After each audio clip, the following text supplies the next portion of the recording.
Bismillahirrahmanirrahim. Assalamualaikum warahmatullahi wabarakatuh. Halo anak-anakku, bertemu lagi bareng Ibu Elsa. Nah, kali ini Ibu akan membahas tentang motif, tindakan, dan prinsip ekonomi ya. Kita lanjut di bab 3 ini ya. Nah, sekarang kita langsung ke motif ekonomi. Motif ekonomi itu apa sih, Bu? Motif ekonomi adalah kekuatan yang ada dalam diri manusia untuk melakukan tindakan atau kegiatan. Kalau misalnya di kita itu kayak niat gitu ya. Jadi kalau dalam hati udah, aduh aku pengen makan seblak, nah itu adalah motif gitu ya. Aduh kayaknya aku mau sholat, nah itu yang namanya motif gitu, niat gitu di dalam diri. Nah, sedangkan kalau motif ekonomi adalah keinginan atau alasan yang mendorong manusia untuk melakukan tindakan ekonomi. Contohnya nih, aduh aku lapar, kayaknya aku mau makan, nah itu juga merupakan motif ekonomi. Aduh aku nggak punya uang nih, kayaknya aku harus bekerja, nah itu merupakan motif ekonomi ya, itu untuk melakukan tindakan ekonomi. Oke. Nah, motif ekonomi itu ada macam-macamnya. Yang pertama yaitu motif untuk memenuhi kebutuhan. Nah, motif ini paling penting yang mendorong manusia melakukan kegiatan ekonomi, yaitu ingin memenuhi kebutuhan untuk mencapai kemakmuran. Misalnya contoh nih, ibu kalian, biar kalian bisa makan, ibu kalian misalnya berjualan bakso di depan rumah. Nah, itu merupakan motif untuk memenuhi kebutuhan. Atau enggak misalnya bapak kalian, misalnya buat kalian makan gitu ya, atau enggak untuk membeli baju, bapak kalian bekerja di kantor. Nah, itu merupakan motif dari memenuhi kebutuhan gitu ya. Selanjutnya yang kedua yaitu motif berbuat sosial. Nah, ini rasa kemanusiaan itu pasti ada dong di setiap diri manusia gitu ya. Selain itu ingin memenuhi kebutuhan manusia juga salah satunya yaitu untuk menolong orang lain atau membantu sesama. Misalnya contohnya kayak gini, aduh temen aku kasihan ya dia nggak jajan, kenapa ya dari tadi dia diam terus di kelas. Langsung kalian nanya nih ke teman kalian, kamu kenapa nggak jajan? Terus kata teman kalian, aku nggak punya uang, nggak dikasih bekal, yuk jajan sama aku yuk, pakai uang aku aja gitu. Nah, itu adalah motif berbuat sosial. Atau enggak kalian misalnya ngeliat pengemis misalnya nih, aduh kasihan ya itu pengemisnya, aku ada uang nih 500 misalnya, aku mau kasih ke pengemis. Nah, itu adalah motif berbuat sosial. Atau enggak kalian misalnya bermain ke panti asuhan, aduh kayaknya panti asuhan ini butuh buku-buku deh, aku banyak deh buku bekas yang masih bisa dipakai, yang bisa dijadiin bahan bacaan, terus kalian ngasih nih buku-buku ke panti asuhan. Nah, itu adalah motif berbuat sosial. Jadi ada satu keinginan kalian buat membantu orang lain gitu ya. Selanjutnya yaitu motif untuk mendapatkan penghargaan. Yeay, nih buat kalian nih. Penghargaan yang dimaksud itu kan bukan hanya sekedar pujian atau enggak, aduh aku pengen dapet juara badminton, pengen jadi juara silat. Nah, bukan hanya kayak gitu, tapi misalnya contoh kalian ingin dapat ranking 1 di kelasnya. Nah, itu merupakan motif untuk mendapatkan penghargaan gitu. Kalian ingin lebih baik dibanding orang lain gitu kan. Nah, atau enggak misalnya ya tadi bener juga kalau misalnya kita pengen jadi juara silat, juara nyanyi misalnya. Nah, itu juga salah satu motif untuk mendapatkan penghargaan ya. Dan diri kita tuh ada, aduh aku pengen deh juara ini gitu. Aduh aku pengen deh nilainya lebih besar daripada ini. Nah, itu juga merupakan salah satu motif untuk mendapatkan penghargaan gitu kan. Selanjutnya yaitu motif untuk memperoleh kekuasaan. Nah, motif ini biasanya terjadi pada pejabat-pejabat. Misalnya nih kayak kemarin tuh pemilihan presiden ada 2 calon. Nah, itu dua-duanya itu memiliki motif untuk memperoleh kekuasaan. Atau enggak misalnya kalian nih berjuang untuk jadi KM gitu kan. KM itu bukan ya penguasa kelas gitu ya, ketua dari murid-murid yang ada di sana gitu. Nah, jadi kalian berkompetisi supaya kalian itu bisa jadi KM itu adalah motif untuk memperoleh kekuasaan gitu ya. Atau enggak misalnya memperoleh kekuasaan, misalnya nih kalian kekuasaan itu nggak hanya sebatas jabatan gitu ya. Misalnya kalian pengen, aduh aku pengen punya rumah besar, gimana caranya? Nah kalian itu bisa bekerja ya dan mengembangkan usaha. Nah itu juga merupakan motif untuk memperoleh kekuasaan kita untuk mendapatkan rumah gitu ya. Selanjutnya yaitu kita tinggalkan motif ekonomi. Selanjutnya tadi motif ekonomi itu kan niatan kita untuk melakukan tindakan ekonomi. Nah, sedangkan tindakan ekonomi itu sendiri adalah segala kegiatan manusia untuk memenuhi berbagai kebutuhan hidupnya. Yang tadi kayak makan, terus pengen beli rumah, itu merupakan kebutuhan ekonomi loh, ya. Kebutuhan hidup kita gitu ya. Kalau kita nggak makan, kita bakal hidup nggak gitu.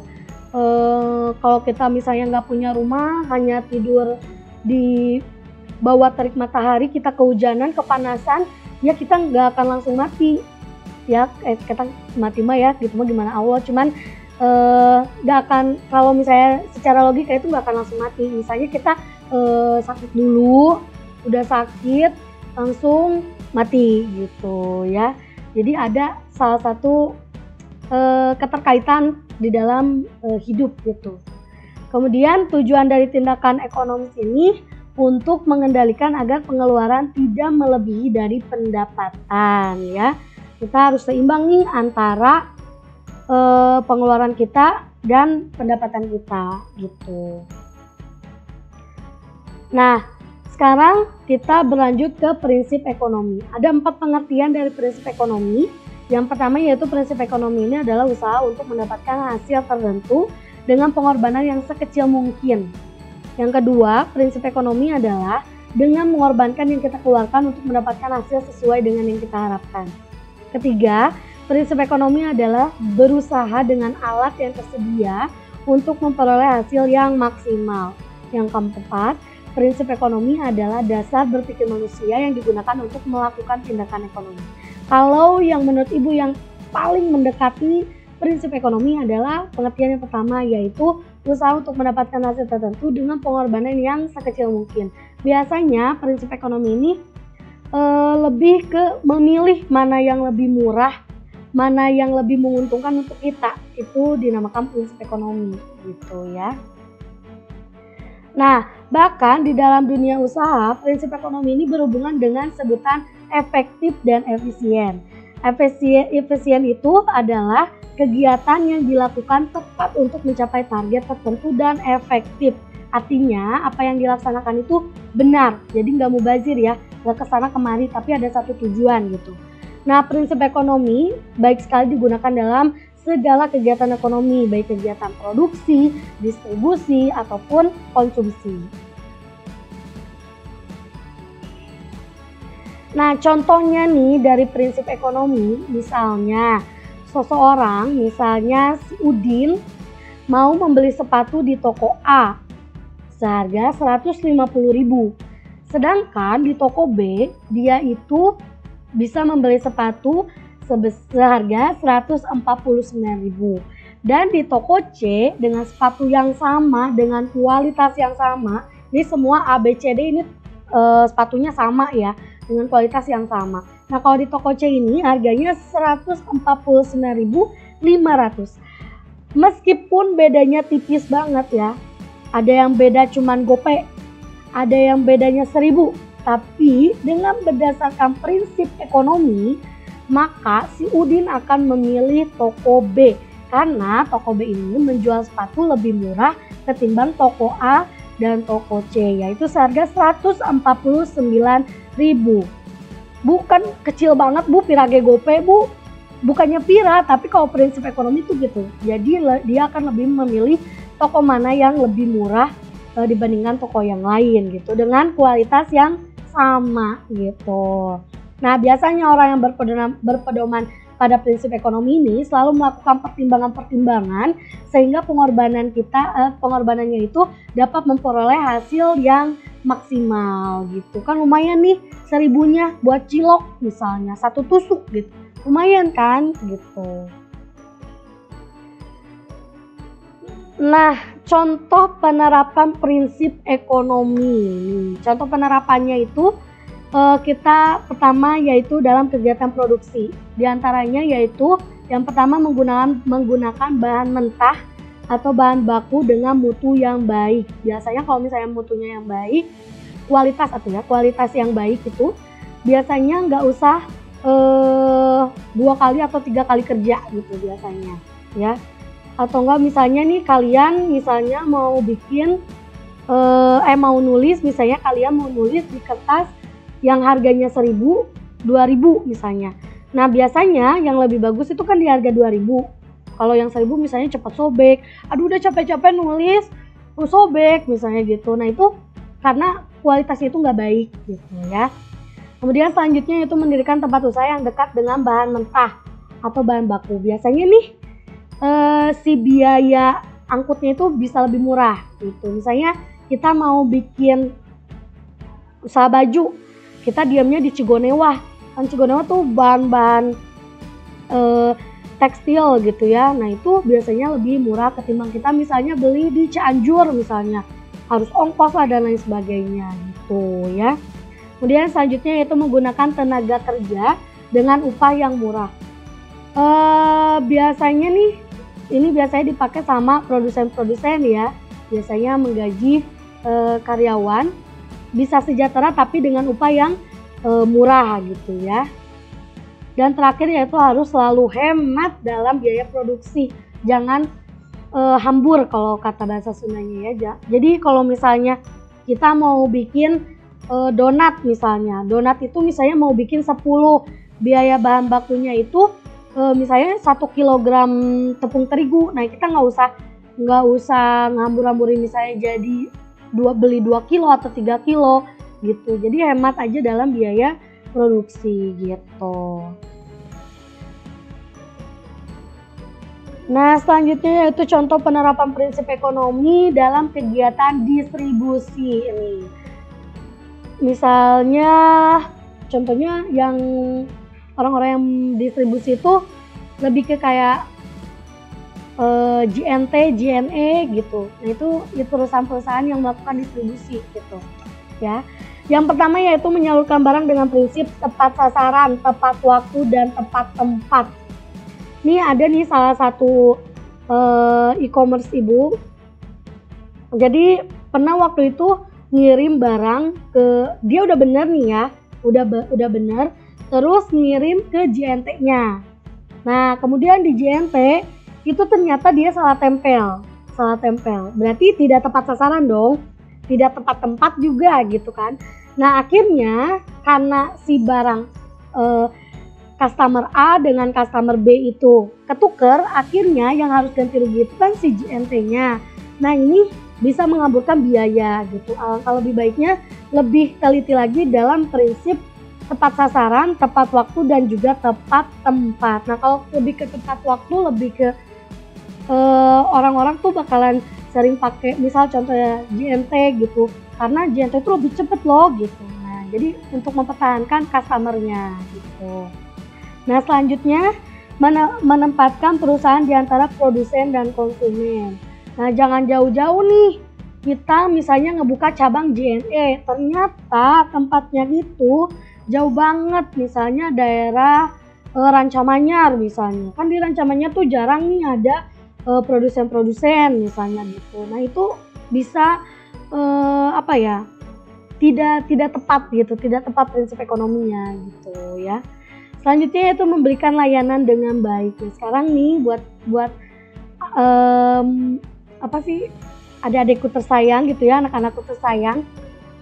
Kalau misalnya ingin buka usaha, ada layanan yang baik banget yang ini mah pengetahuan aja ya, dari JNT. Jadi JNT itu bisa ngasih alat-alat packing sama printer. Nah itu juga salah satu layanan yang diberikan oleh JNT supaya si customer-nya itu tetap sama mereka gitu ya.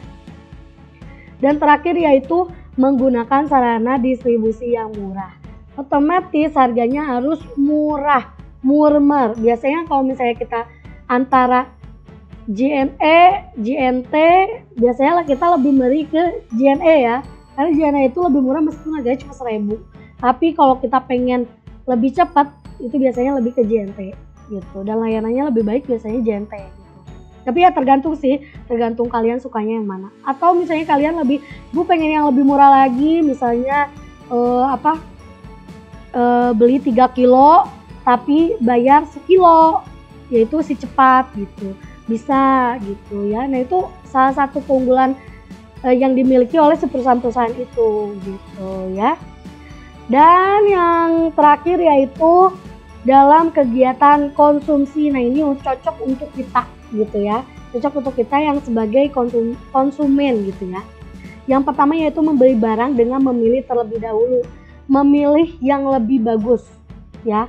Langsung nyambung aja ke memilih barang yang kualitasnya bagus. Biasanya kalau kita memilih yang lebih bagus ya kayak tadi, nggak akan capek 2 kali gitu. Atau enggak misalnya beli sendal. Ini sekarang lagi musim banget nih buat cewek-cewek yang suka belanja di Shopee gitu ya. Itu ada sendal yang murah banget yang harganya 14.000 doang gitu ya. Yang dipakai sekarang terus seminggu kemudian udah copot gitu kan. Nah, daripada beli yang kayak gitu lebih baik beli yang mahal sekalian tapi kualitasnya bagus gitu. Ya, lebih mencari yang kualitasnya lebih bagus gitu dibandingkan dengan yang seperti itu. Misalnya kalau misalnya pakai yang bagus sekalian setahunan misalnya, kan kita nggak usah beli lagi kan lumayan nambah uang gitu kan. Nah selanjutnya yaitu membeli barang sesuai dengan yang direncanakan. Nih kalian nih kalau misalnya suka beli, ibu kalian misalnya suka beli ke Borma, tiba-tiba yang direncanakannya itu cuma beli sabun, odol misalnya, pasta gigi, terus sama sampo, tiba-tiba jadi banyak, jadi beli Indomie lah apa. Nah itu harus direncanakan gitu ya. Dan setiap awal bulan itu membuat daftar kebutuhan berdasarkan skala prioritas. Jadi mana yang lebih didulukan dulu, yang mau dibelanjain itu mana yang lebih dulu gitu dibandingkan dengan barang-barang yang tidak terlalu dibutuhkan ya. Itu mungkin kegiatan penerapan prinsip ekonomi yang bisa kita lakukan nih sekarang supaya uang kita lebih hemat gitu ya. Nah di konsep dari Ibu nih, jadi si penerapan prinsip ekonomi ini sangat penting apalagi di era globalisasi ini gitu ya. Kita tuh apalagi banyak kabita gitu, apalagi kalau misalnya udah lihat-lihat Shopee, aduh ini kabita casingnya lucu banget gitu ya. Nah itu prinsip ekonomi tuh bisa penting gitu biar kita tuh mikir lagi, oh ini penting gak ya, kan ini masih ada gitu, ngapain kita beli lagi kayak gitu ya. Semua barang secara bebas masuk dan keluar dari dalam negeri ataupun luar negeri gitu. Duh ini di Cina ini murah banget asli fix aku harus beli. Nah kayak gitu tuh harus dihindari gitu ya. Kalau misalnya masih ada, kenapa harus beli yang baru gitu kalau misalnya masih ada gitu ya. Nah untuk produsen sendiri saat seperti ini itu dituntutkan untuk menghasilkan barang yang berkualitas dengan harga yang bersaing, khususnya barang-barang yang sekarang lagi pasaran gitu ya. Biasanya orang-orang lebih suka yang murah-murah tapi kualitasnya endul gitu ya. Oke deh, itu tadi pembahasan tentang motif ekonomi, tindakan ekonomi, dan juga prinsip ekonomi. Kalau misalnya kalian ada yang mau ditanya nanti langsung tanya ke Ibu ya. Tapi sebelum itu kita mau latihan dulu. Kalian kerjakan ini latihannya. Yang pertama, sebutkan pengertian dari motif ekonomi, tindakan ekonomi, dan prinsip ekonomi. Yang kedua, sebutkan contoh dari 4 macam motif ekonomi yang ada di kehidupan kita. Yang tadi ya, memenuhi kebutuhan itu diceritakan aja. Misalnya ayah saya bekerja demi saya dan ibu saya makan. Misalnya kerja apa, sebutin gitu ya. Terus selanjutnya yaitu tuliskan dengan tabel pengeluaran kalian selama 1 minggu untuk menerapkan prinsip ekonomi. Prinsip ya ini salah. Nah ini contoh dari nomor 3, contoh tabelnya. Ini contoh tabelnya harus kayak gini ya. Misalnya nih, nomor 1, pemasukan kalian, uang jajan misalnya 20.000 hari Senin nih misalnya, contoh hari Senin misal. hari Senin jajan cilok 5.000, alat tulis 10.000, nabung 5.000. Terus uang ya hari yang kedua misalnya Selasa uang jajan lagi 15.000 misalnya dikasihnya, misalnya jadi nggak nabung, misalnya jadi cuma jajan cilok sama alat tulis aja. Nah kayak gitu ya. Jadi kalian di sini tuliskan sampai 1 minggu ke depan. Kalian tulis uang jajan kalian di sini, terus pengeluarannya apa aja, jumlahnya apa aja.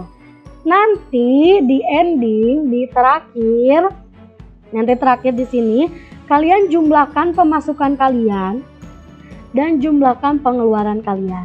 Misalnya gini, Bu saya mah nggak nabung. Misal ya, saya nggak nabung. Ini nggak ada nih, 5.000 nggak ada. Jadi otomatis di sini kan ditambahin 15.000 nih. Ini sama ini sama ini. Nanti di akhir jumlah ini akan lebih besar ketimbang jumlah ini karena tadi nggak ada nabung gitu. Nah itu berarti kalian sudah menerapkan prinsip ekonomi. Aku Bu, ininya jumlah ini lebih gede dibanding ini. Nah nanti Ibu akan jelaskan kalau misalnya jumlah dari si pengeluaran lebih besar daripada penghasilan gitu ya. Berarti kalian tidak menerapkan prinsip ekonomi gitu ya. Jadi kalian nulis dari tabel nomor 3 ini dengan menggunakan prinsip ekonomi. Oke, terapkan prinsip ekonominya sebagai konsumen. Oke, segitu aja mungkin dari Ibu. Terima kasih atas perhatiannya. Kalau misalnya kalian ada pertanyaan, bisa menghubungi WA Ibu ataupun kalian bisa email ke Ibu di elsaratnas31@gmail.com atau Bunda saya mah punya juga Facebook, bisa lah ke Ibu ya di DM Elsa Ratnasari. Bunda saya mah punya IG, boleh sekalian follow di Elsa Ratnas. Bunda saya mah punyanya TikTok. Emang TikTok bisa? Oh bisa nge-DM, bisa. Boleh lah, boleh, tapi Ibu nggak akan ngasih. Bu saya mah punyanya di YouTube. Nah insya Allah Ibu akan ngasihin ini di YouTube. Boleh di komen ya. Oke, terima kasih atas perhatiannya. Mohon maaf apabila banyak kesalahan. Nanti minggu depan kita ketemu lagi. Jangan lupa terapkan 3M-nya ya. Tetap stay di rumah. Assalamualaikum warahmatullahi wabarakatuh.